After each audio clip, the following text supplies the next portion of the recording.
$100,000 რო ვახსენე ციხის ეპიზოდზე, როდესაც პატიმრობაში იყო და ვალის დათმობა გააკეთებინეს, ციხიდან ხალხი გარეთ ვერ ახერხებდა მაშინ კრედიტის აღებას და ბესოხარძიანმა მოახერხა, რომ TBC ბანკიდან კონკრეტულად აიღო $100,000.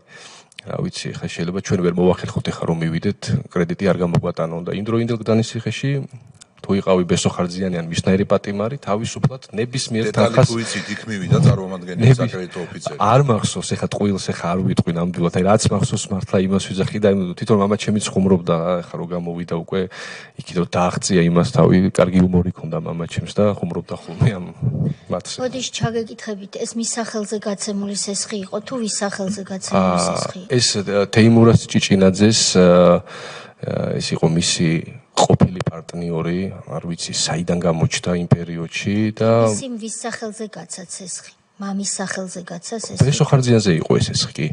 ბესოხარძიანი. ჩვენ რომ გამოვითხოთ ამ სესხის დოკუმენტაციას თუ დაგჭირდა ბესოხარძიანის სახელზე? კი, უნდა იყოს ესეთი, უნდა იყოს ეგეთი თუ არა ეკანონიკაშვილის სახელზე მაინც, მაგრამ ეს თანხა წასული არის